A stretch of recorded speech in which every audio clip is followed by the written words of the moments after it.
저는 이지은이라고 합니다. 올해 31살이에요. 남편 김민준 씨와 결혼한 지는 5년이 되었습니다. 저희 둘은 대학교 동창이에요. 졸업 후에도 함께 이 서울이라는 도시에서 악착같이 자리 잡으려 노력했죠. 재작년에는 겨우 내 집을 마련해 이사했어요. 원래대로라면 아무 탈 없이 평온한 나날을 보내고 있었을 거예요. 하지만 지난주에 벌어진 한 가지 사건이 제 마음에 가시처럼 박혀 도무지 편치 한 가지 사건이 제 마음에 가시처럼 박혀 도무지 한 가지 사건이 그날은 토요일이었어요. 민준 씨는 회사에 야근해야 한다며 아침 일찍 집을 나섰습니다. 저는 집에 혼자 할 일도 없고 해서 침실 서랍을 제대로 정리해야겠다고 생각했어요. 평소 물건들이 뒤죽박죽 쌓여 있어서 뭘 찾으려면 늘 애를 먹었거든요. 제일 왼쪽 서랍에는 늘 개인 물품들이 놓여 있었어요. 제 장신구들과 민준 씨의 손목시계, 그리고 제일 안쪽에는 콘돔 한 상자가 숨겨져 있었습니다. 지난달 마트 행사 때 샀던 것이었죠. 기억하기로는 뜯었을 때 총 12개가 들어있었던 콧이었죠. 저는 서랍 안에 물건들을 하나씩 꺼내 서랍 안을 깨끗이 닦은 다음 천천히 다시 제자리에 놓기 시작했습니다. 콘돔 상자를 놓을 차례가 되었을 때 무심코 상자를 열어봤다가 심장이 덜컥 내려앉는 기분이었어요. 상자 안에 콘돔이 아무리 봐도 얼마 남아 있지 않은 겁니다. 저는 서둘러 상자를 뒤집어 하나씩 세어봤습니다. 하나, 둘, 셋, 넷, 다섯, 여덟. 정확히 3개가 없어진 거예요. 저는 손에 상자를 쥔 채 그 자리에 멍하니 한참을 서 있었습니다. 이상했어요. 민준 씨와 마지막으로 관계를 가졌던 게 2주 전이었는데 그 이후로는 늘 일이 피곤하다며 밤늦게 들어와 잠들기 바빴거든요. 저도 별다른 생각 없이 지냈는데 왜 3개가 없어진 거지? 혹시 제가 개수를 잘못 기억하고 있는 걸까요? 저는 서둘러 서랍 안을 뒤져 혹시라도 바깥으로 떨어졌나 확인해봤지만 서랍은 텅 비어 있었어요. 방금 꺼냈던 장신구와 손목시계 외에는 아무것도 없었어요. 그때부터 제 마음속에 불안감이 피어오르기 시작했습니다. 설마 콘돔이 스스로 발 달고 도망갔을 리는 없잖아요. 저는 침대 옆에 앉아 지난 2주간의 일들을 애써 떠올려 봤습니다. 민준 씨는 분명 매일 야근한다고 했고 가끔은 아주 늦게 돌아왔으며 몸에서는 희미하게 술 냄새도 났어요. 누구랑 저녁을 먹었냐고 물으면 늘 거래처 사람이나 동료들과 회식했다고 했죠. 예전에도 그는 자주 야근했지만 저는 한 번도 의심해 본 적이 없었습니다. 혹시 그가 친구들을 집에 데려왔을까요? 하지만 민준 씨는 아무나 집에 데려오는 그런 사람이 아니었어요. 게다가 친구들을 데려왔다고 해도 우리 콘돔을 건드릴 리는 없잖아요. 저는 다시 혹시 제가 개수를 잘못 기억한 건가 생각했어요. 어쩌면 처음 살 때부터 12개가 아니었을 수도 있다는 생각도 들었죠. 확인하기 위해 저는 일부러 휴대폰을 찾아 지난달 쇼핑 기록을 뒤져봤습니다. 마트 영수증에는 분명히 특정 브랜드 콘돔&드 콘돔이다. 저는 심지어 상자를 뜯은 후 하나를 사용했을 때 민준 씨가 이거 한 상자로 한참 쓰겠네라고 농담했던 것도 또렷이 기억하고 있었습니다. 그런데 왜 지금 3개가 없어진 걸까요? 생각할수록 뭔가 심상치 않다는 느낌이 들었습니다. 저는 자리에서 일어나 거실로 가서 소파에 앉아 멍하니 있었어요. 그때 초인종이 울렸습니다. 민준 씨가 돌아온 줄 알고 서둘러 일어나 문을 열었더니 문 앞에는 동서 박서연 씨가 서 있었습니다. 서연 씨는 시동생 김지훈 씨의 아내입니다. 2달 전 지훈 씨가 회사에서 지방으로 출장을 가게 되자 서연 씨는 혼자 지내기 무섭다며 잠시 저희 집으로 와서 지내고 있었어요. 지훈 씨가 돌아올 때까지 있을 거라고 했죠. 형님, 집에 계셨네요. 서연 씨는 활짝 웃으며 집으로 들어왔고 손에는 과일 봉투를 들고 있었습니다. 방금 마트에 갔는데 딸기가 싱싱해 보여서 형님 드리려고 좀 사왔어요. 저는 억지로 미소 지으며 과일을 받아들고 고마워요. 서연 씨, 어서 앉아요. 물 한 잔 줄게요. 라고 말했습니다. 서연 씨는 소파에 앉아 사방을 둘러보더니 형님은요? 집에 안 계세요? 라고 물었습니다. 저는 물컵을 건네주며 회사에 야근하러 갔어. 아마 밤늦게나 돌아올 거야. 라고 답했습니다. 서연 씨는 아 하고 탄식하며 물을 한 모금 마시더니 다시 말했습니다. 형님은 오늘 외출 안 하셨어요? 아직 실외복 차림이시네요. 저는 고개를 끄덕이며 음, 집에서 침실 좀 정리했어. 밖에 안 나갔어. 라고 했습니다. 서연 씨와 몇 마디 이야기를 나누는 동안에도 제 마음속에는 계속 콘돔 생각뿐이라 아무 말도 하고 싶지 않았습니다. 서연 씨도 제가 뭔가 평소 같지 않다는 것을 눈치챈 듯 잠시 앉아 있다가 형님, 그럼 저 방으로 돌아갈게요. 무슨 일 있으면 불러주세요. 라고 말했습니다. 그녀가 손님 방으로 들어가는 것을 지켜봤습니다. 서연 씨가 나가고 났습니다. 저는 다시 침실로 돌아와 그 콘돔 상자를 멍하니 바라봤습니다. 서연 씨가 나가고 나서 저는 다시 침실로 돌아와 그 콘돔 상자를 멍하니 바라봤습니다. 이 콘돔 3개는 도대체 어디로 간 걸까요? 만약 민준 씨와 제가 다른 걸까요? 저녁에 민준 씨가 돌아왔을 때 저는 부엌에서 저녁 식사를 준비하고 있었습니다. 그가 들어와 뒤에서 저를 안으며 여보, 고생 많았어. 라고 말했습니다. 제 몸은 순간 굳어버렸고 그를 밀어내며 아무것도 아니야. 그냥 평범한 저녁 식사야. 라고 답했습니다. 민준 씨는 제 이상한 기분을 눈치채지 못한 듯 웃으며 알았어. 그럼 나 먼저 손 씻고 올게. 이따 여보 손 씻고 올게. 저녁 식사 내내 저는 몇 번이나 콘돔 이야기를 물어보려 했지만 말이 입 밖으로 나오려다 다시 목구멍으로 넘어갔습니다.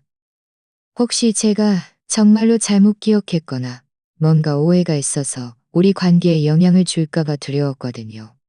하지만 말을 하지 않으니 제 마음속은 돌덩이로 막힌 듯 답답하고 불편했습니다. 식사를 마친 민준 씨는 소파에 앉아 TV를 봤고 저는 부엌 정리를 마치고 그의 옆에 앉았습니다. 한참을 망설이다가 드디어 입을 열었습니다. 김민준 씨, 혹시 나한테 숨기는 일 있어? 민준 씨는 깜짝 놀라 고개를 돌려 저를 보며 없는데? 왜 그래? 갑자기 왜 그렇게 물어봐? 라고 말했습니다. 저는 입술을 깨물며 아무것도 아니야. 그냥 요즘 당신이 좀 평소 같지 않아서 늘 야근한다고 하고 돌아와서도 별로 말도 안 하고 라고 답했습니다. 민준 씨는 웃으며 손을 뻗어 제 머리를 쓰다듬었습니다. 여보, 당신이 너무 많이 생각하는 거야. 요즘 회사 일이 정말 바빠. 큰 프로젝트가 있어서 서둘러야 해. 이 바쁜 시기만 지나면 그의 말은 진심처럼 들렸지만 제 마음속 의문은 여전히 풀리지 않았습니다. 그날 밤 저는 침대에 누워 뒤척이다 잠을 이루지 못했습니다. 민준 씨는 아주 깊이 잠들었고 작은 코골이 소리까지 냈습니다. 그의 옆모습을 보며 제 마음속에는 다시 사라진 콘돔 3개가 떠올랐습니다. 저는 다음 날부터 민준 씨와 서열 씨의 깊게 관찰하기로 결심했습니다. 이 콘돔 3개가 도대체 어디로 갔는지 반드시 밝혀내야만 했습니다. 콘돔 3개가 없어졌다는 것을 발견한 날부터 제 마음속에는 알람 시계가 설치된 것처럼 민준 씨와 서연 씨의 모든 행동을 늘 주의 깊게 살폈습니다. 겉으로는 평소처럼 밥을 하고 집을 정리하며 그들과 웃고 이야기했지만 속으로는 그 둘에게서 눈을 떼지 않았습니다. 다음 날 아침 저는 평소보다 일찍 일어났습니다. 일부러 민준 씨가 좋아하는 따뜻한 국밥과 서연 씨가 좋아하는 삶은 달걀을 준비했습니다. 민준 씨가 나왔을 때 머리는 좀 흐트러져 있었고 눈 밑에는 옅은 다크서클이 있었습니다. 저는 걱정하는 척하며 물었습니다. 어젯밤에 잠 잘 못 잤어? 야근하느라 너무 피곤했나 봐. 민준 씨는 눈을 비비며 좀. 머릿속에 계속 프로젝트 생각만 나서 잠이 안 왔어. 라고 답했습니다. 저는 더 묻지 않고 아침 식사를 그의 앞에 밀어주었습니다. 그때 서열 씨도 나왔습니다. 그녀는 분홍색 잠옷을 입고 머리를 어깨에 늘어뜨리고 있었습니다. 민준 씨를 보자 눈빛이 살짝 흔들리는 듯 하더니 서둘러 고개를 숙이며 형님, 아주버님, 좋은 아침이에요. 라고 말했습니다. 저는 웃으며 좋은 아침이야. 이리 와서 아침 먹어. 국밥 아직 따뜻해. 라고 했습니다. 서열 씨는 다가와 앉았고 삶은 달걀 껍질을 벗기다 손가락이 실수로 민준 씨의 손에 닿았습니다. 두 사람은 동시에 움찔하더니 서둘러 손을 거두며 아무렇지 않은 척했습니다. 저는 이 모든 것을 보고 있었고 제 마음속은 다시 한번 덜컥했습니다. 예전에도 서열 씨는 민준 씨와 자주 식사를 했지만 이렇게 조심스러웠던 적은 한 번도 없었습니다. 오늘 이 반응은 너무나 이상했어요. 아침 식사를 마친 민준 씨는 회사에 가야 한다며 서류 가방을 들고 밖으로 나섰습니다. 서연 씨가 갑자기 일어서며 형님, 잠깐만요. 라고 말했습니다. 민준 씨는 걸음을 멈추고 뒤돌아 서연 씨를 바라봤습니다. 서연 씨는 몇 걸음 다가가 거실 탁자 위에서 서리철 하나를 집어들며 말했습니다. 저는 서의 뒷모습을 바라봤습니다. 어제 거실에 놓고 가신 것 같아요. 프로젝트 자료인 것 같던데 깜빡 잊고 못 드렸네요. 그녀가 서류철을 건넬 때 눈빛에는 아쉬움과 함께 약간의 당황스러움이 섞여 있었습니다. 평범한 서류철 하나 때문에 이렇게 긴장할 필요가 있을까요? 게다가 민준 씨는 어제 돌아와 분명 서류 가방을 서재에 두었는데 어떻게 자료를 거실에 놓고 갔다는 걸까요? 이 안에는 분명 뭔가 문제가 있었습니다. 그 후 며칠 동안 저는 더욱 이상한 점들을 발견했습니다. 어느 날 오후 제가 부엌에서 요리하고 있는데 손님방에서 서연 씨가 전화 통화하는 소리가 들렸습니다. 목소리를 아주 낮춰서 제가 듣지 못하게 하려는 듯 했습니다. 저는 조용히 손님방 문 앞으로 다가가 희미하게 그녀가 걱정 마, 형님은 아무것도 눈치 못 챘어. 밤에 그가 잠들면 다시 얘기하자. 라고 말하는 것을 들었습니다. 그 이후의 말은 듣지 못했습니다. 서연 씨가 문 밖에 누군가 있다는 것을 알아차린 듯 곧바로 전화를 끊었습니다. 저는 서둘러 부엌으로 돌아와 채소를 썰고 있는 척했습니다. 저는 서둘러 부엌으로 돌아와 서연 씨가 손님방에서 나와 부엌 문 앞으로 오더니 라고 답했습니다. 서연 씨는 고개를 끄덕이고 몸을 돌려 걸어갔습니다. 저는 그녀가 손에 휴대폰을 들고 있었고 화면이 켜져 있는 것을 봤습니다. 마치 누군가와 메시지를 주고받는 듯 했어요. 또 한 번은 저녁에 제가 일부러 머리가 좀 아프다며 일찍 자고 싶다고 말했습니다. 민준 씨는 거실에서 일 처리를 좀 더 해야 한다며 저보고 먼저 자라고 했습니다. 저는 침대에 누워 잠이 오지 않아 계속 바깥 소리에 귀를 기울였습니다. 대략 1시간쯤 지났을까요? 거실에 불이 꺼지는 소리가 들렸고 이어서 가벼운 발소리가 들렸습니다. 누군가 손님방으로 들어가는 듯 했어요. 한참 후에 다시 발소리가 침실로 돌아왔습니다. 민준 씨가 조용히 제 옆에 누웠는데 숨소리가 약간 가빴습니다. 제 마음은 마치 칼로 찢어지는 듯 아팠어요. 그는 분명 일 처리 중이라고 했는데 왜 손님방으로 갔을까요? 게다가 그렇게 오랫동안 도대체 무엇을 하고 있었을까요? 저는 눈물을 억지로 참으며 그와 다투지 않았지만 마음속은 이미 절반쯤은 제 추측을 확인하기 위해 저는 일부러 초소형 카메라를 샀습니다. 그것을 거실에 있는 식물 잎사귀 뒤에 숨겨두고 렌즈는 손님방 문 쪽을 향하게 했습니다. 만약 그들에게 정말 문제가 있다면 분명히 꼬리를 잡힐 것이라고 생각했어요. 과연 다음 날 밤 민준 씨는 또 거실에서 야근해야 한다고 말했습니다. 저는 침실로 가서 자는 척했지만 사실은 계속 카메라 실시간 화면을 몰래 보고 있었습니다. 대략 11시쯤 민준 씨가 손님방 문 앞으로 가서 노크를 했습니다. 안에서 서연 씨의 목소리가 들려왔습니다. 들어오세요. 민준 씨는 문을 열고 안으로 들어갔는데 문이 완전히 닫히지 않고 틈이 남아 있었습니다. 저는 화면을 보며 화가 나고 초조했어요. 당장이라도 뛰쳐나가 현장에서 그들을 잡고 싶었지만 확실한 증거가 없으면 오히려 그들이 저를 몰아세울까봐 두려웠습니다. 저는 억지로 참으며 계속 화면을 지켜봤습니다. 대략 30분 정도 지났을까요? 민준 씨가 손님방에서 나왔습니다. 손에는 검은 비닐봉투를 들고 있었고 쓰레기통 옆으로 가서 비닐봉투를 버렸습니다. 그리고는 아무 일도 없었던 것처럼 다시 침실로 돌아왔습니다. 민준 씨가 잠든 후에 저는 조용히 일어나 쓰레기통 옆으로 가서 그 검은 비닐봉투를 꺼냈습니다. 열어보니 안에는 사용한 콘돔 포장지가 들어 있었습니다. 제 서랍에 있던 것과 같은 브랜드였어요.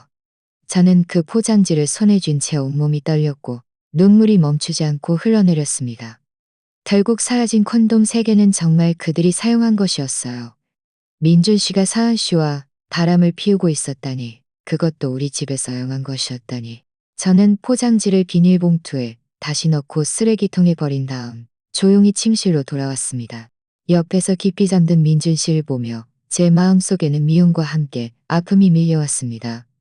우리가 결혼한 지 5년, 저는 늘 우리 관계가 좋다고 믿었는데 그가 저를 배신할 줄 몰랐습니다.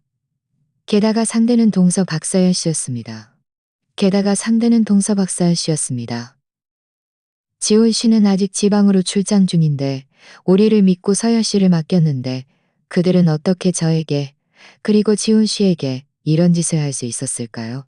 더 많은 증거를 찾아 그들이 자신들의 행동에 대한 대가를 치르게 해야 했습니다. 다음 날 아침 제가 일어났을 때 민준 씨와 서연 씨는 이미 일어나 있었습니다. 제 눈이 붉게 부어 있는 것을 보고 민준 씨는 걱정하는 척하며 물었습니다. 여보, 왜 그래? 잠을 잘 못 잤어. 저는 그의 위선적인 얼굴을 보며 억지로 분노를 참으며 아무것도 아니야. 어젯밤에 머리가 아파서 잠을 제대로 못 잔 것 같아. 라고 말했습니다. 저는 앞으로 제가 해야 할 일이 침착하게 더 많은 확실한 이다. 그리고 나서 그들에게 따져 물어야 할 것입니다. 저는 그들이 이렇게 쉽게 저를, 이 가정을 상처 입히도록 내버려 두지 않을 것입니다. 쓰레기통에서 콘돔 포장지를 발견한 후 제 마음속 의심은 확신으로 변했습니다. 하지만 포장지 하나만으로는 부족하다는 것을 알았습니다. 그들이 부인할 수 없도록 더 직접적인 증거를 찾아야만 했습니다. 그날 저녁 민준 씨는 평소보다 늦게 돌아왔고 몸에서는 술 냄새가 났습니다.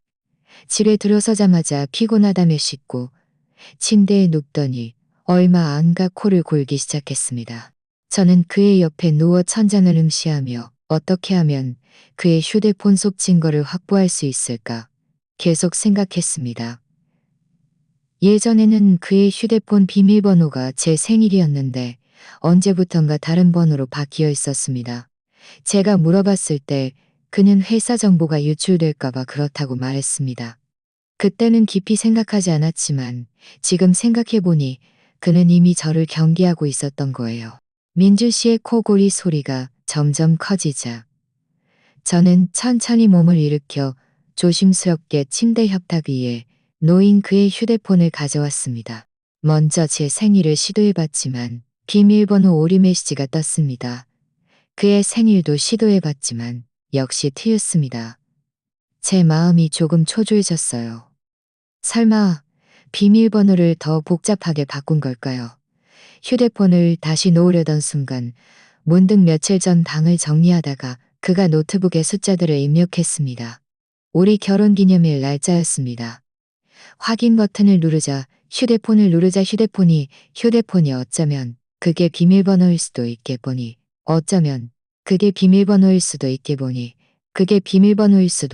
제 마음속은 분노와 함께 차가워졌습니다. 그는 휴대폰 비밀번호까지 결혼기념일로 위장하다니 정말 위선이 뼛속까지 박힌 사람이었습니다. 저는 서둘러 카카오톡을 열어 서연 씨와의 대화방을 찾았습니다. 그 안에 있는 채팅 기록들은 제 온몸을 떨리게 했습니다. 서연 씨가 아침에 보낸 메시지, 형님, 오늘 좀 이상해요. 저를 보는 눈빛이 이상하던데 혹시 눈치챘을까요? 민준 씨의 답장 쓸데없는 생각하지 마. 그 사람 머리로는 그렇게 똑똑하지 않아. 너는 평소처럼 행동하는데 꼬리 잡히지 않게 조심하고. 서연 씨가 다시 보낸 메시지. 하지만 좀 무서워요. 지훈 씨가 알게 되면 어떡하죠? 민준 씨의 답장. 뭐가 무서워? 지훈이는 아직 집안에 있잖아. 설령 알게 된다 해도 우리가 오해라고 딱 잡았다면 그가 뭘 어쩌겠어? 그리고 내가 이 프로젝트 끝나면 우리 며칠 놀러가서 실컷 쉬자고. 그 뒤에는 더 저속한 차마 눈 뜨고 볼 수 없는 이야기들이 이어졌습니다. 저는 더 이상 볼 수가 없었습니다. 눈물이 휴대폰 화면에 번져 글자들이 흐려졌습니다. 저는 서둘러 제 휴대폰을 꺼내 그 채팅 기록들을 한 장 한 장 사진으로 찍었습니다. 그리고 그들의 송금 기록도 확인해 봤습니다. 민준 씨가 서연 씨에게 여러 번 용돈을 보냈는데 매번 5천만 원, 8천만 원이었고 심지어 2천만 원짜리 송금도 있었습니다. 비고에는 옷 사 입어라고 적혀 있었습니다. 서연 씨가 며칠 전 명품 원피스를 샀던 것이 기억났습니다. 그때는 할인받아 샀다고 것이 기억났습니다. 그때는 할인받아 샀다고 저에게 말했었는데 알고 보니 모두 민준 씨 돈으로 산 것이었습니다. 휴대폰 속 증거들을 모두 찍은 후 저는 다시 조심스럽게 민준 씨의 휴대폰을 원래 자리에 놓아두고 아무 일도 없었던 척했습니다. 하지만 제 마음속의 분노는 더 이상 억누를 수 없었습니다. 당장이라도 민준 씨를 깨웠다져 묻고 싶었지만 지금은 때가 아니라는 것을 알았습니다. 더 많은 증거를 확보해서 그와 서연 씨가 아무 말도 못하게 만들어야 했습니다. 다음 날 아침 서연 씨가 쇼핑하러 나간다며 저에게 같이 갈 것인지 물었습니다. 제 마음이 움직였지만 저는 몸이 좀 불편해서 집에서 쉬고 싶다며 혼자 다녀오라고 말했습니다. 그녀는 별다른 생각 없이 기분 좋게 집을 나섰습니다. 그녀가 나가자마자 저는 서둘러 손님방 문 앞으로 가서 문고리를 돌려봤습니다. 잠겨있지 않았습니다. 그녀는 분명 제가 집에 있으니 자기 방에 들어가지 않을 거라고 생각해서 문을 잠그지 않은 것이 분명했습니다. 저는 문을 열고 안으로 들어갔습니다.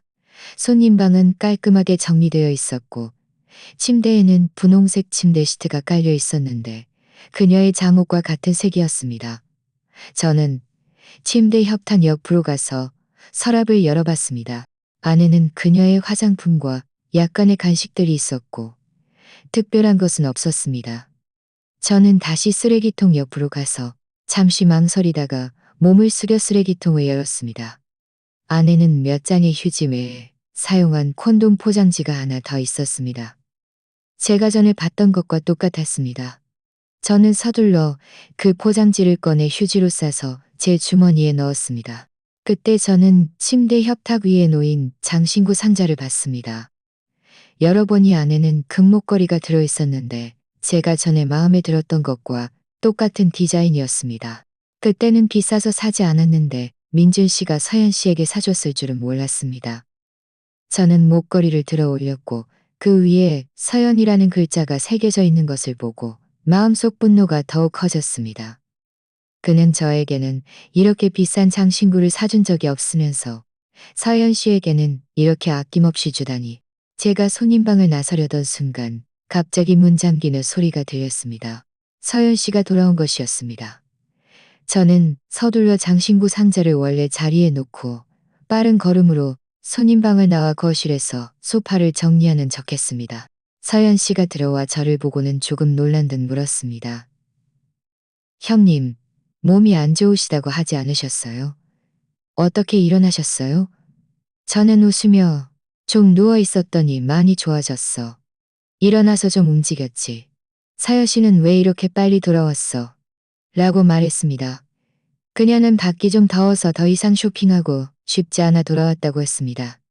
그녀는 밖이 좀 더워서 더 이상 쇼핑하고 싶지 않고 그녀는 말하면서 무의식적으로 손님방 쪽을 흘금봤습니다. 밖에 햇볕이 강하니 열사병 조심하고 라고 말했습니다. 그녀는 고개를 끄덕이고 서둘러 방으로 돌아갔고 일부러 문까지 닫았습니다. 저는 손님 방문을 보며 냉소했습니다. 그녀가 긴장할수록 뭔가 꿍꿍이가 있다는 뜻이었습니다. 이제 저는 채팅 기록, 송금 기록, 그리고 콘돔 포장지까지 손에 넣었습니다. 이 증거들만으로도 그들의 명예를 실추시키기에 충분했습니다. 저녁에 민준 씨가 돌아왔을 때 저는 그 증거들을 모두 정리해서 서류철에 넣어 제 옷장 안에 숨겨두었습니다. 민준 씨가 저를 걱정하는 척하는 모습을 보면서 제 마음속에는 더 이상 예전의 따뜻함은 없었고 오직 혐오와 분노만이 남아 있었습니다. 저는 지훈 씨가 출장에서 돌아오면 이 모든 증거를 그에게 보여줘서 그의 아내와 형이 어떤 사람들인지 알게 하고 민준 씨와 서연들인지 알게 하고 민준 씨와 서연들이 뜻대로 들게 하고 민준 씨와 서연들의 뜻대로 결심했습니다. 저를 해친 사람들의 것이라고 결심했습니다. 지금의 저는 더 이상 남의 말만 믿는 어리석은, 지금의 저는 더 이상 남의 말만 믿는 어리석은, 이상 남의 말만 믿는 어리석은. 서연 씨 방에서 증거를 찾은 후 저는 겉으로는 평소와 다름없이 행동했지만 마음속으로는 이미 방어선을 구축했습니다. 서연 씨가 좀 조심할 줄 알았는데 오히려 그녀는 겁먹기는커녕 더욱 노골적으로 저를 도발하기 시작했습니다. 어느 날 점심 제가 부엌에서 요리하고 있는데 서연 씨가 다가와 문지방에 기대서서 일부러 목에 걸린 금목걸이를 드러내며 손으로 목걸이를 만지작거렸습니다. 형님, 저희 목걸이 예쁘죠? 며칠 전에 아주버님이 저한테 사주신 거예요. 이 디자인이 저한테 특히 잘 어울린대요. 제 이름도 새겨져 있고요. 제 손에 들린 주걱이 순간 멈칫했지만 저는 억지로 분노를 참으며 예쁘네 라고 말했습니다. 서연 씨는 웃으며 말했습니다. 사실 전 별로 갖고 싶지 않았는데 아주버님이 기어코 사주셨어요. 제가 그분 때문에 고생이 많았으니 잘 보상해줘야 한다고요. 서연 씨는 냉소했습니다. 그녀가 말하는 고생이라는 게 지훈 씨 몰래 그의 형과 바람 피운 걸 말하는 걸까요? 형님은 아주버님하고 결혼한 지 이렇게 오래됐는데 이렇게 비싼 장신구 받아본 적 있으세요? 아주버님 말로는 형님은 평소에 너무 아껴 쓰셔서 그분 옷 살 때도 아까워한다고 하시던데 저랑은 다르다고요. 저는 그분 마음을 알아준다고요.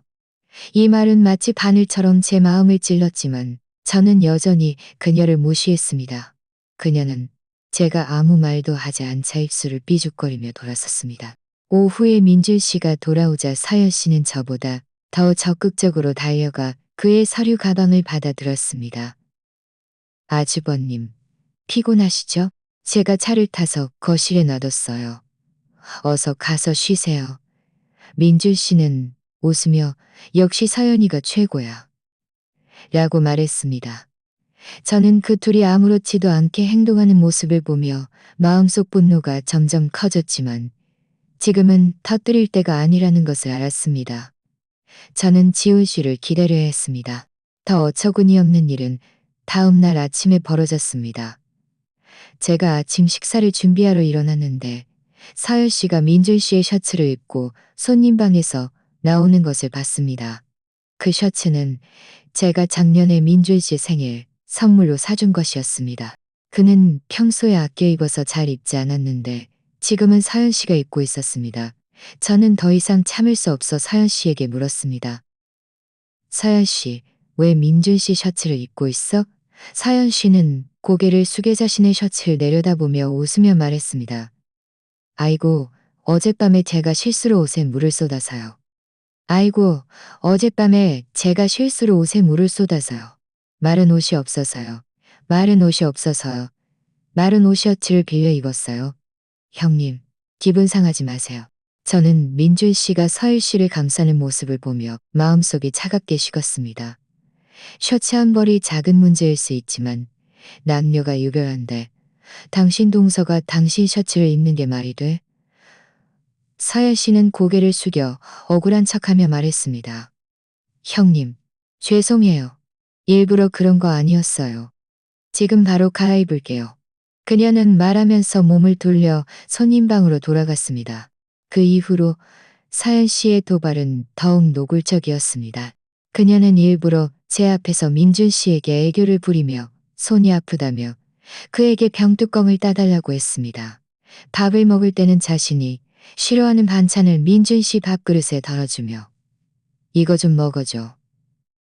난 못 먹겠어. 라고 말했습니다. 심지어 밤에는 무섭다는 핑계로 민준 씨에게 거실에서 함께 TV를 보자고 해서 아주 늦게까지 보고 방으로 돌아가곤 했습니다. 어느 날 밤, 저는 일부러 민준 씨에게 말했습니다.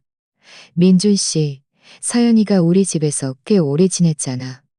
지훈 씨도 곧 돌아올 텐데 서연이한테 자기 집으로 돌아갈 준비하라고 말해줘. 민준 씨는 눈살을 찌푸리며 뭘 그렇게 서둘러. 지훈이가 언제 돌아올지 아직 확실하지도 않아.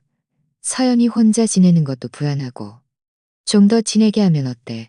라고 말했습니다. 그녀가 혼자 지내는 게 불안하면 당신이 매일 밤늦게까지 그녀와 TV 보는 말했습니다.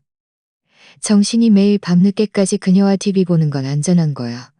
민준 씨의 얼굴색이 변하더니 그 말 무슨 뜻이야?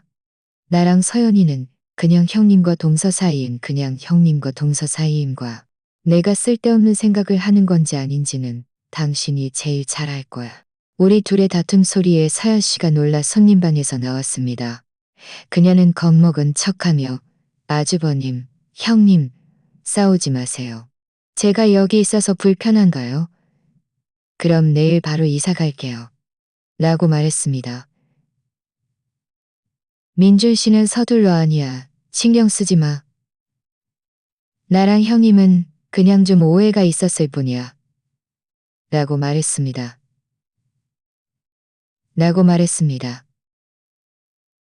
저는 서연 씨의 위선적인 모습에 서연 씨, 여기서 좋은 사람인 척하지 마. 내 자리를 차지하고 싶겠지만 그렇게 쉽지 않을 거야. 라고 말했습니다. 서연 씨의 얼굴색이 하얗게 변하더니 형님, 어떻게 저한테 그렇게 말씀하실 수 있어요? 저는 형님을 친형님처럼 생각하는데 어떻게 저를 의심하실 수 있어요? 라고 반문했습니다. 민준 씨도 화를 내며 말했습니다. 이제는 당신 너무 심하잖아. 서연이가 좋은 마음으로 우리 집에서 지내는데 어떻게 그 사람을 그렇게 모욕할 수 있어. 저는 그 둘이 서로 주고받는 모습을 보며 더 이상 참을 수 없었습니다. 내가 그를 모욕한다고?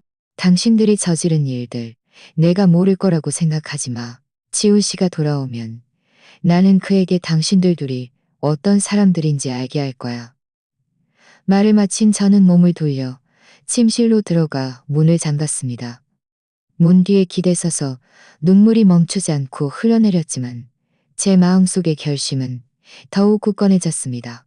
더 이상 참지 않을 것입니다. 지원 씨가 오면 모든 증거를 내놓아 민준 씨와 서연 씨가 자신들의 내놓아 민준 씨와 서연 씨가 자신들의 내놓아 민준 씨와 서연 씨가 민준 씨와 서연 씨와 다툰 후 저는 지훈 씨가 하루라도 빨리 돌아오기를 더 간절히 바랐습니다. 저 혼자 그들과 맞서면 분명 그들은 발뺌할 것이고 지훈 씨가 있어야만 그들이 완전히 변명할 수 없게 될 것이라는 것을 알았습니다. 대략 사흘쯤 지났을까요? 제가 부엌에서 요리하고 있는데 지훈 씨에게서 갑자기 전화가 왔습니다. 저는 서둘러 전화를 받아 지훈 씨, 출장에서 돌아왔어? 라고 물었습니다. 지훈 씨는 전화기 너머로 웃으며 아직요, 형님. 제 일은 거의 마무리 단계라 아마 모레쯤 돌아갈 수 있을 것 같아요. 서연이가 형님 댁에서 잘 지내는지 궁금해서 전화했어요. 제가 며칠 동안 전화했는데 늘 바쁘다고 몇 마디 나누지도 않고 끊더라고요. 이 말을 듣자 제 마음이 움직였습니다. 마침 서연 씨에 대한 이야기를 그에게 할 수 있겠다고 생각했습니다. 저는 잠시 망설이다가 말할 수 있겠다고 생각했습니다. 저는 잠시 망설이다가 말했습니다. 저는 서연이가 요즘 좀 달라졌어. 며칠 동안 자주 밖에 나가고 돌아오는 시간도 꽤 늦어. 혹시 그가 믿지 않고 제가 그들 부부 사이를 이간질한다고 생각할까봐 두려웠기 때문입니다.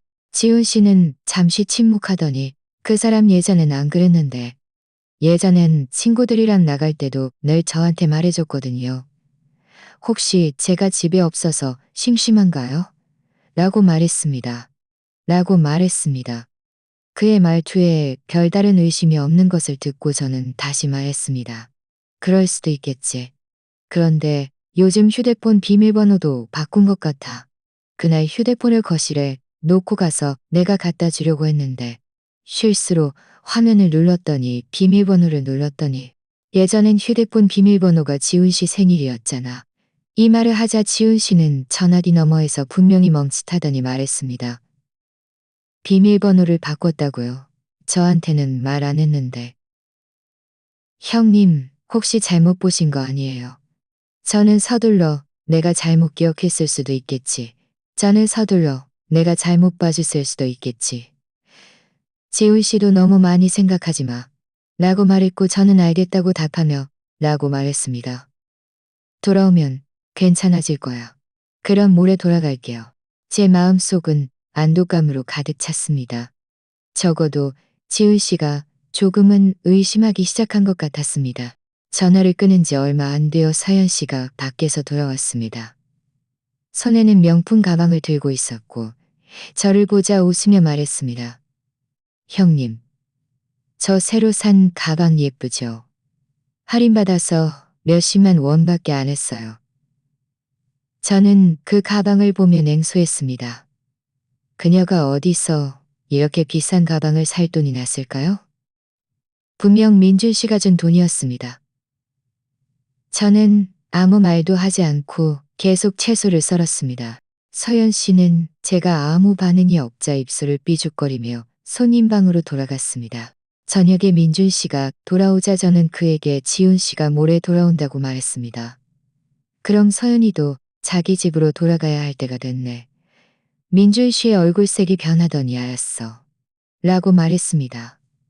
그는 더 이상 말을 하지 않고 식사를 마친 후 서재로 들어가더니 뭘 하는지 알 수 없었습니다.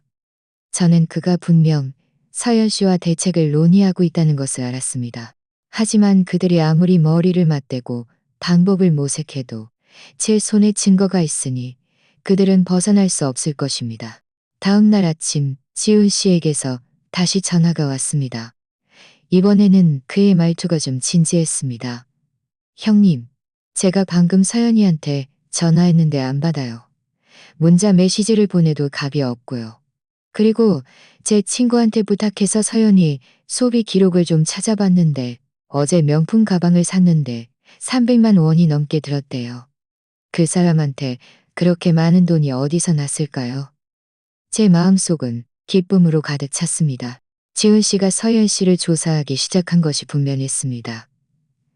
저는 일부러 300만 원이 넘게 들었다고? 그렇게 비싸? 서연이가 평소에 그렇게 돈을 많이 쓰는 애가 아닌데 혹시 지훈 씨가 준 돈을 다 안 썼나? 라고 말했습니다. 지훈 씨는 제가 지난 몇 달 동안 생활비로 5억만 원밖에 안 줍니다.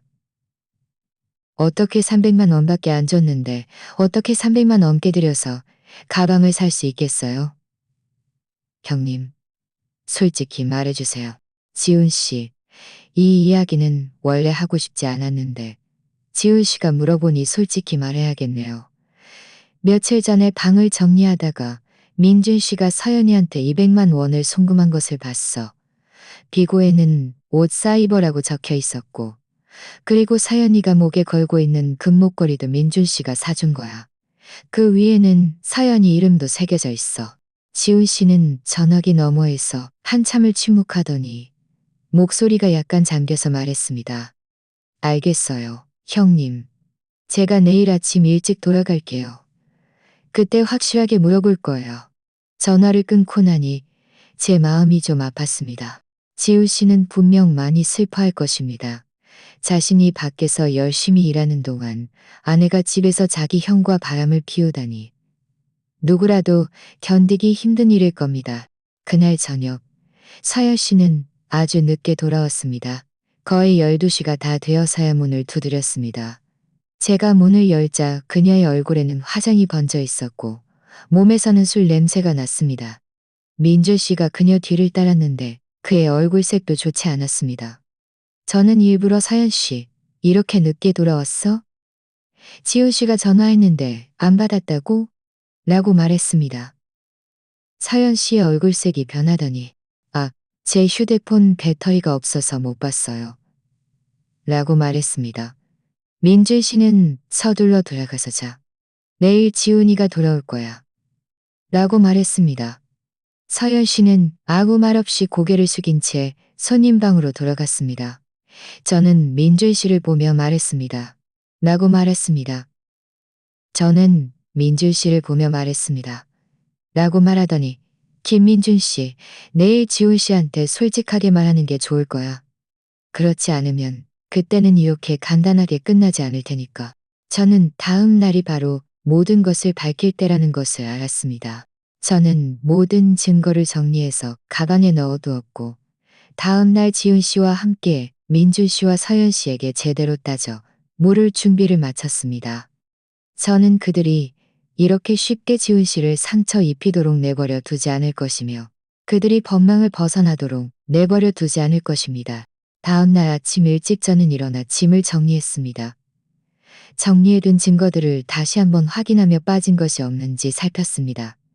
대략 9시쯤 초인종이 울렸습니다. 지훈 씨가 돌아온 것이라는 것을 알고 서둘러 문을 열었습니다. 지훈 씨는 여행 가방을 들고 문 앞에 서 있었는데 얼굴색이 좋지 않았고 눈 밑에는 옅은 다크서클이 있었습니다. 밤새 잠을 제대로 못 잔 듯 보였습니다. 그는 저를 보고 억지로 미소 지으며 형님, 저 왔어요. 라고 말했습니다. 저는 옆으로 비켜서서 그를 들어오게 하며 아직 자고 있어. 아직 자고 있어. 어젯밤에 꽤 늦게 돌아왔어. 라고 말했습니다. 물은 마시지 않고 바로 서연이는요. 물은 마시지 않고 바로. 지은 씨는 고개를 끄덕이고 잠시 침묵하더니 말했습니다. 형님, 어제 저한테 말씀해 주신 것 밤새도록 생각했는데도 아직도 믿기지 않아요. 사연이가 어떻게 그런 짓을 할 수 있죠? 저는 휴대폰을 꺼내 민준 씨와 서열 씨죠.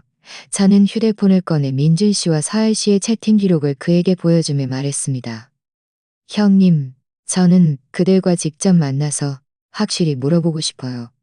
그 둘은 정말 함께였어. 지훈 씨는 휴대폰 화면을 보며 손을 계속 떨었고 지훈 씨는 휴대폰 화면을 보며 손을 계속 떨었기였어. 하지만 지금 서연이는 아직 안 깼고 민준 형도 집에 없으니 그들이 변명할 수 없도록 우리가 방법을 찾아야 해요. 저는 생각하다가 말했습니다. 잠시 후 내가 서연이한테 장 보러 나간다고 말하고 집에 기다리라고 할게. 그리고 나랑 지훈 씨는 아파트 아래에 숨어 있다가 민준 씨가 돌아오면 우리 같이 올라가서 현장을 잡는 거야. 그렇게 해요. 대략 10시쯤 서연 씨가 손님 방에서 나왔습니다. 지훈 씨를 보자 처음에는 놀란 듯 하더니 이내 당황한 기색이 역력했습니다. 지훈 씨, 언제 돌아왔어요? 왜 미리 말 안 했어요? 지훈 씨는 그녀를 무시하고 얼굴은 차갑게 굳어 있었습니다. 저는 서둘러 변명하는 척하며 말했습니다. 서연 씨, 지훈 씨, 어서 준비해. 나장 보러 나가야 하는데 같이 가자. 마찬 보러 나가야 하는데 같이 가자. 마침 지훈 씨가 좋아하는 과일도 좀 사다 주게. 서연 씨는 잠시 망설이다가 제가 몸이 좀 사다 주게. 그녀는 분명 민준 씨가 돌아올 때까지 기다리고 싶어서 밖에 나가면 만날 기회를 놓칠까봐 두려워하는 것이 분명했습니다. 저는 일부러 그럼 알았어. 서연 씨는 집에서 잘 쉬어. 난 금방 돌아올게. 라고 말한 후 지훈 씨와 눈짓을 주고받으며 함께 집을 나섰습니다.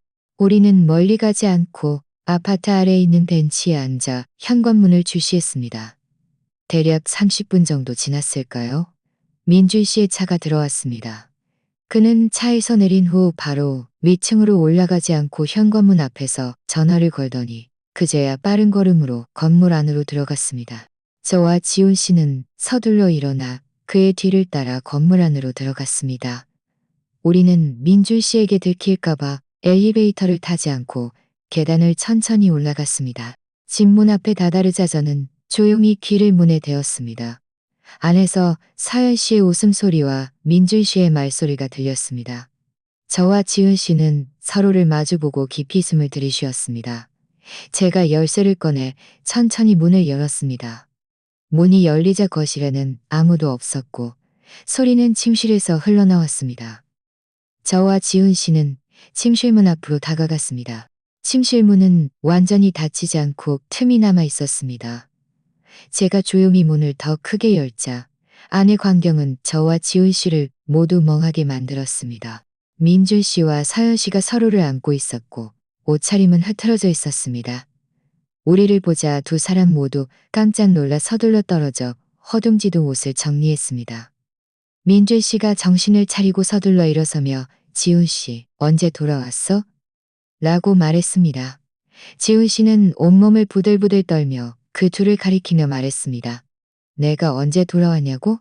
내가 더 늦게 돌아왔으면 당신들은 이 집을 다 부숴버렸겠네. 박서연, 내가 밖에서 너한테 마음과 정성을 다했는데 너는 나한테 이렇게 대하는 거야? 김민준, 당신은 내 형인데 어떻게 그런 짐승만도 못한 짓을 할 수 있어? 서연 씨는 겁에 질려 울기 시작했습니다. 지훈 씨, 당신이 생각하는 그런 거 아니야. 김민준 형이 나를 강요한 거야. 나는 원하지 않았어. 민준 씨는 그 말을 듣고 화를 내며 말도 안 되는 소리 하지 마. 분명히 네가 먼저 나를 유혹했잖아. 이제 와서 발뺌하는 거야? 저는 그 둘이 서로에게 책임을 전가하는 모습을 보며 냉소했습니다.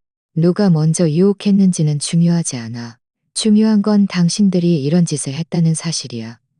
그런데도 여기서 변명할 낯짝이 있어? 저는 휴대폰을 꺼내 전에 찍어둔 채팅 기록, 송금 기록, 그리고 콘돔 포장지를 탁자 위에 놓으며 말했습니다. 이게 다 증거야. 당신들 발뺌하려고 해도 할 수 없을 거야. 김민준, 우리가 결혼한 지 5년 동안 내가 당신한테 어떻게 했는지 당신 마음속으로 잘 알 거야. 그런데도 나를 배신하고 내 동서양 바람을 피워? 박서연, 지훈 씨가 당신을 그렇게 믿고 우리 집에 살게 해줬는데 당신은 이렇게 보답하는 거야? 민준 씨는 그 증거들을 보며 얼굴이 창백해졌고 더 이상 아무 말도 할 수 없었습니다. 서연 씨는 계속 울면서 지훈 씨, 제가 잘못했어요. 한 번만 용서해 주세요. 라고 말했습니다. 지훈 씨는 그녀를 보며 눈빛에 실망감이 가득했습니다. 용서해 달라고?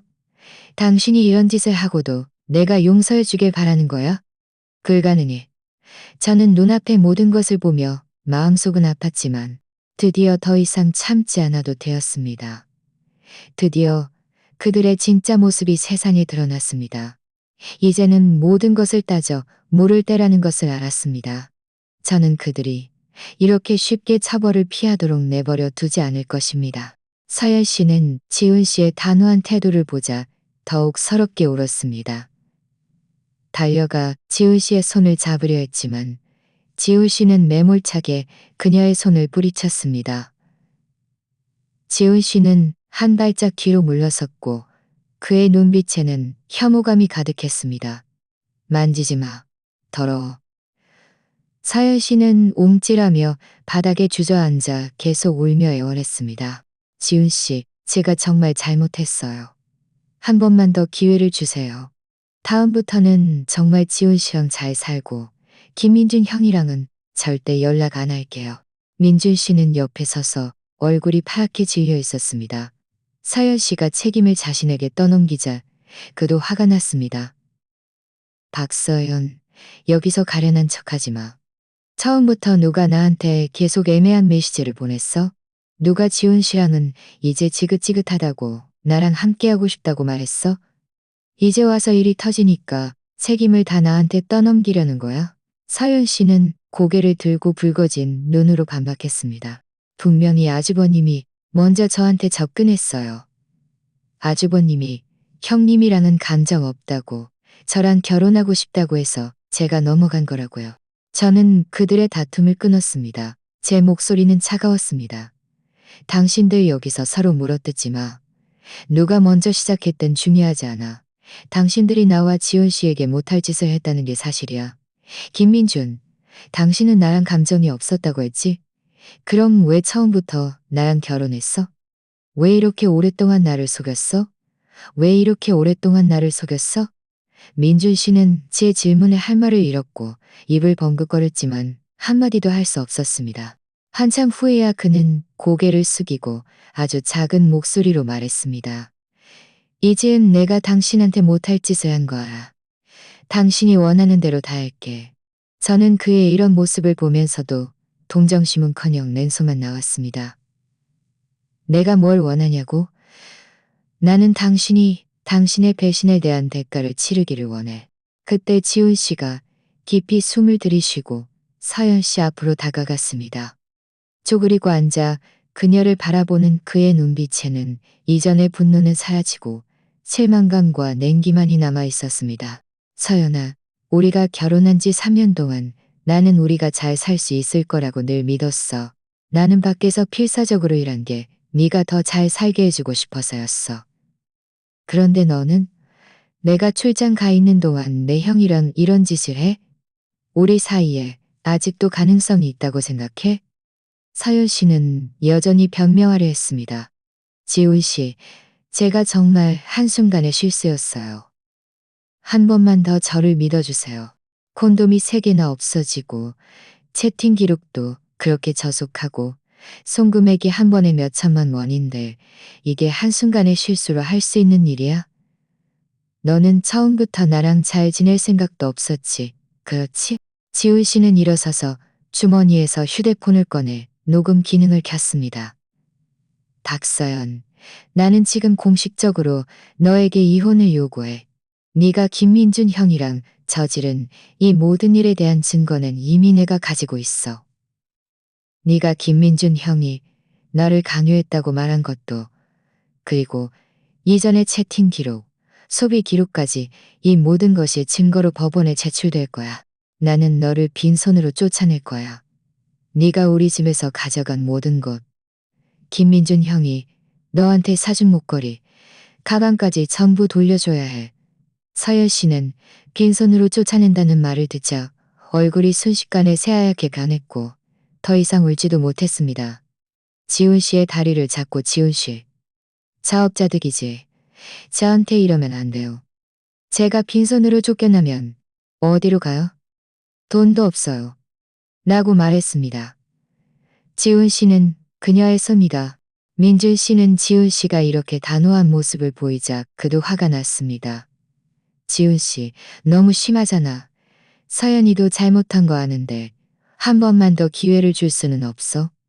지훈 씨는 고개를 돌려 민준 씨를 노려봤고 그의 눈빛에는 분노가 가득했습니다. 내가 심하다고? 김민준, 당신이 감히 나한테 심하다고. 김민준, 당신이 감히 나한테 심하다고. 김민준, 당신이 감히 나한테 심하다고. 모든 것을 양보했어. 내 아내를 건드리고도 지금 와서 내가 그를 용서해 주길 바라는 거야. 당신이 힘들 때 내가 가장 먼저 도와줬어. 그런데 당신은? 나한테 이렇게 대하다니. 당신은 내 가정을 파괴했고 우리 형제간의 감정도 파괴했어. 내가 앞으로 어떻게 당신을 다시 믿을 수 있겠어? 말을 마칠 무렵 지훈 씨의 눈물이 멈추지 않고 흘러내렸습니다. 그는 얼굴을 감싸 쥐었고 어깨는 계속 떨렸습니다. 완전히 무너져 내린 듯 보였습니다. 저는 지훈 씨가 괴로워하는 모습을 보며 마음이 편치 않았습니다. 다가가 그의 어깨를 두드리며 지훈 씨, 슬퍼하지 마. 이런 사람은 슬퍼할 가치도 없어. 앞으로 살 날이 길고 더 좋은 사람을 만날 거야. 라고 말했습니다. 지훈 씨는 고개를 끄덕이고 눈물을 닦았습니다. 그의 눈빛은 다시 단호해졌습니다. 형님 말이 맞아요. 이런 사람 때문에 슬퍼할 수 없어요. 지금 바로 변호사한테 연락해서 내일 바로 이혼 수속 받을 거예요. 서연 씨는 지훈 씨의 태도가 이렇게 단호한 것을 보자 아무리 애원해도 소용없다는 것을 알았습니다. 바닥에 앉아 멍하니 앞을 응시했고 얼굴에는 핏기 하나 없었습니다. 민준 씨는 옆에 서서 눈앞의 모든 것을 보면서도 무슨 말을 해야 할지 몰랐습니다. 그저 고개를 숙인 채 후회하는 듯한 모습이었습니다. 저는 그 둘을 보며 마음속으로 드디어 안도했습니다. 이 소동이 드디어 끝날 때가 된 것이었습니다. 이제 저도 민준 씨와 모든 것을 정리하고 제 것을 되찾아 새로운 삶을 시작해야 할 것입니다. 지훈 씨는 당일 바로 변호사에게 연락했고 다음 날 아침 일찍 서연 씨를 데리고 구청으로 갔습니다. 서연 씨는 내내 울며 애원했지만 지훈 씨는 마음을 굳게 먹고 그녀에게 한마디도 더하지 않았습니다. 구청에서 나온 후 지훈 씨는 서연 씨를 바로 우리 집으로 데려다주며 짐을 챙겨서 서둘러 떠나라고 했습니다. 서연 씨는 짐을 챙기면서 꾸물거렸고 민준 씨에게 몇 마디 더 하고 싶어 했지만 민준 씨는 침실에 숨어 나오지 못했습니다. 저는 거실에 서서 그녀를 차갑게 바라봤습니다. 시간 낭비하지 마. 시간 낭비하지 마. 지훈 씨는 이미 당신이랑 이혼했어. 여기서 있어봤자 소용없어.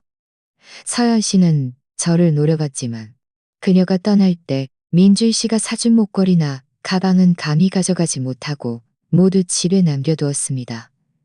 원래 그녀의 것이 아니었던 물건들은 결국 제자리로 돌아와야 했습니다. 서연 씨가 떠난 후 저는 민준 씨를 보며 말했습니다. 김민준 씨, 우리도 이제 이혼 이야기를 해야 할까. 민준 씨는 소파에 앉아 얼굴이 창백했습니다. 이제는 우리 이혼하지 않으면 안 될까? 내가 잘못한 거 알아. 다음부터는 꼭 고칠게. 우리 다시 시작하면 안 될까? 저는 냉소함에 말했습니다. 다시 시작하자고? 당신이 사연이란 그런 짓을 할 때 우리가 다시 시작할 수 있을 거라고는 생각 안 했어? 지금 와서 이런 말은 너무 늦었어. 저는 이미 준비해둔 이혼 합의서를 그의 앞에 놓으며 말했습니다. 이건 이혼 합의서를 그의 앞에 놓으며 말했습니다. 집은 우리가 결혼 후에 함께 샀고 계약금도 내가 절반을 냈어. 그동안 주택담보대출도 내가 당신이랑 같이 갚았으니 집은 내 거야. 나는 당신한테 보상금 2억 원을 줄게. 그리고 당신이 서연이한테 송금한 돈은 우리 부부 공동 재산에 해당하니 내가 이미 변호사한테 말해서 법적 절차를 통해 돌려받을 거야. 민준 씨는 이혼 합의서를 보며 한참을 망설이다가 말했습니다. 집은 나한테 주면 안 될까? 내가 당신한테 더 많은 보상금을 줄 수 있어. 저는 고개를 저으며 말했습니다. 불가능해. 이 집은 나도 지분이 있고 게다가 당신이 혼인을 배신했으니 재산 분할해서 분리할 거야. 만약 당신이 동의하지 않으면 우리는 법원으로 갈 거야. 그때는 내가 모든 증거를 제출할 거고 당신은 아마 2억 원의 보상금도 받지 못할 수도 있어. 민준 씨는 제가 말한 대로 할 것이라는 것을 알았고 자신이 불리하다는 것도 알았습니다. 결국 그는 이혼 합의서에 서명했습니다. 서명을 마친 후 그는 자신의 짐을 들고 조용히 이 집을 떠났습니다. 그가 직접 파괴했던 그 집을 말입니다. 그가 떠나는 뒷모습을 보며 제 마음속에는 슬픔은커녕 그 후에 나날들은 후속 처리로 바빴습니다. 변호사는 곧바로 민준 씨가 서연 씨에게 송금했던 돈을 돌려받는데 도움을 주었습니다. 총 5,800만 원이었습니다. 저는 이 돈을 저축하여 비상금으로 사용했습니다. 집의 보상금도 약속대로 민준 씨에게 2억 원을 주었습니다. 모든 것이 처리된 후 이 집은 드디어 완전히 제 것이 되었습니다. 지훈 씨는 이혼 후 자신의 집으로 돌아갔습니다. 얼마 후 그는 직장을 옮겨 다른 지역으로 갔습니다. 환경을 바꾸고 새롭게 시작하고 싶다고 말했습니다. 그는 떠나기 전에 일부러 저에게 작별 인사를 하러 왔습니다. 형님, 그때 저에게 진실을 알려주셔서 정말 감사해요. 이 일이 저를 많이 힘들게 했지만 서연이의 진짜 모습을 알게 해줬어요. 앞으로 형님께 무슨 일이 생기면 언제든지 저한테 전화 주세요. 제가 꼭 도와드릴게요. 저는 웃으며 말했습니다. 고마워요. 지훈 씨. 지훈 씨도 자신을 잘 돌봐야 해요. 앞으로 더 좋은 사람을 만날 거예요. 저는 집을 새로 인테리어했습니다. 새 소파, 새 커튼으로 바꾸고 베란다에는 많은 꽃을 심었습니다. 매일 아침 저는 햇살과 꽃향기에 잠에서 깨어나 회사로 출근했습니다. 저는 회사에서 열심히 일했고 곧 리더의 인정을 받아 승진하고 월급도 올랐습니다. 퇴근 후에는 헬스장에 가서 운동하거나 서점에 가서 책을 읽었습니다. 가끔은 친구들과 쇼핑하고 밥을 먹기도 했습니다. 하루하루가 충실하고 행복하게 흘러갔습니다. 한 번은 마트에서 서혜 씨를 만났습니다. 그녀는 값싼 옷을 입고 손에는 비닐봉투를 들고 있었는데 안에는 채소 몇 개가 들어 있었습니다. 아주 초라해 보였습니다. 그녀는 저를 보자 서둘러 고개를 숙이며 못 본 척하려 했습니다.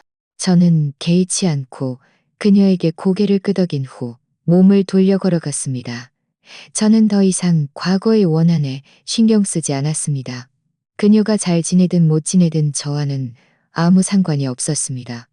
저는 그저 지금 제가 아주 잘 지내고 있다는 것만 알 뿐이었습니다.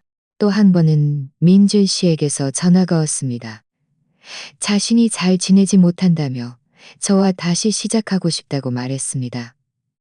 저는 단호하게 그를 거절했습니다. 김민준 씨, 우리는 이미 이혼했어. 나는 지금 아주 잘 지내고 있으니 앞으로는 더 이상 나를 방해하지 않았으면 좋겠어. 말을 마친 저는 전화를 끊고 그의 번호를 차단했습니다. 어떤 사람들은 어떤 일들은 지나가면 지나간 것입니다. 굳이 뒤돌아볼 필요는 없습니다. 지금의 저는 더 이상 남편 주위만 맴돌던 예전의 여자가 아니었습니다. 저는 독립하는 법을 배웠고 자신을 사랑하는 법을 배웠으며 저만의 행복을 찾았습니다. 미래의 날들은 아직 길고 더 많은 아름다운 일들을 만나게 될 것이라는 것을 알고 있습니다. 이 배신은 저를 고통스럽게 했지만 또한 저를 많이 성장시켰습니다. 그것은 여자라면 언제나 정신을 똑바로 차리고 자신을 위해 살아야 한다는 것을 깨닫게 해주었습니다. 그래야만 멋지고 아름답게 살아갈 수 있습니다.